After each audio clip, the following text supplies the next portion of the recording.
Hello दोस्तों, कैसे हो आप सब? जिंदा हो? तो आज मेरा टॉपिक है F full and final settlement जो रहता है। लॉ बोलता है हमें एफ 48 आवर्स में मिलना चाहिए, पर रियलिटी में एम्प्लॉय को 2-2 महीने तक वेट क्यों कराया जाता है? कंपनी ज्वाइन करते टाइम सब पॉलिसी तुरंत साइन करा लेते हैं, रूल्स, नोटिस पीरियड, डिडक्शन सब क्लियर होता है, ठीक है। लेकिन रिज़ाइन करने के बाद एम्प्लॉय को एफ टाइम पे क्यों नहीं मिलता? अगर लॉ के अकॉर्डिंग देखें तो हमें 48 आवर्स के अंदर अंदर पेमेंट होना चाहिए, तो फिर डिले क्यों?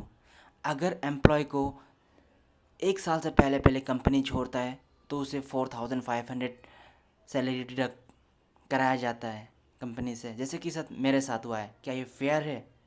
मैंने 1 साल से पहले पहले कंपनी छोड़ा तो मेरे साथ 4500, लेकिन कटना नहीं चाहिए ब्रो इतना। भाई वो 4500 भी बहुत काम आता है, तो 4500 क्या कटता है?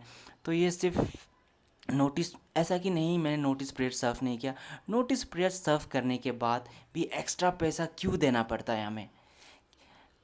और हमने उनका एक्स्ट्रा जो है उनके रिक्वेस्ट पे एक्स्ट्रा दिन के लिए वो भी मान जाते हैं, चलो एक्सटेंड कर दो ये तो ठीक है, लेकिन भाई 4500 क्यों काटा जाता है हमें बिना वो जो क्या बोलते हैं, जब पहले हमें नहीं बताया जाता, कंपनी के बीच में बताया जाता, मैं कंपनी का नाम नहीं लूँगा, लेकिन कंपनी के बीच में बताया जाता है। कंपनी जैसे कि हमने ऑलरेडी 3-4 महीने कंप्लीट कराया जाता है, जब जब हम कंपनी में बैठते हैं ट्रेनिंग पे, उतना टाइम पे कुछ नहीं बताया जाता। जब हम इंटरव्यू में जाते हैं या हमारे जो ऑफर लेटर में उसमें कुछ लिखा नहीं जाता है, लेकिन जब हमें जब बीच में लिखते तो एक 4-5 पेपर लिख आके साइन करा देते हैं। क्या करेंगे 3-4 महीने में हम? क्या कंपनी रिज़ाइन करेंगे? कि उसमें कुछ 6 महीना होते तभी समझ लेते भाई 6 महीना में रिज़ाइन करेंगे, ठीक है भाई। किसी के हिसाब से भाई बीच में लिखा के दे तो हम क्या ही करते, ऑप्शन ही नहीं आता। जैसे कि कंपनी के मैंने वो साइन पेपर किए थे, मैंने 6 महीने के बीच में किए थे। 6 महीने सॉरी 3 महीने के बीच में मैंने वो किए थे वो साइन बीच में HR लेके आके साइन करा देती है, तो वो पहले बताना चाहिए। ये कंपनी के बीच में काम के बीच में लेके आके कराना नहीं चाहिए। जो मंथ के बीच में 2-3 महीना कंप्लीट होने के बाद ही नहीं बताना चाहिए, सब कुछ ऑफर लेटर में मेंशन करना चाहिए। नोटिस पीरियड सर्व करने के बाद भी ऐसा एक्स्ट्रा पैसा नहीं कटना चाहिए। ये सिर्फ जैसे कि ये रूल सिर्फ एम्प्लॉय के लिए ही है, कंपनी के लिए नहीं है।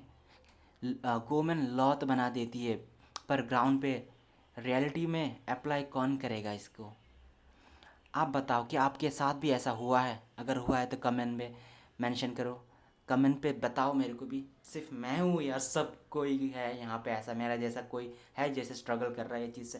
तब तो अ, तो ये वी तो ये तो ये वी- तो ये तो ये वीडियो यहीं पे समाप्त करता हूँ। मिलता आपको नेक्स्ट वीडियो पे, तब तक अपना ख्याल रखिएगा।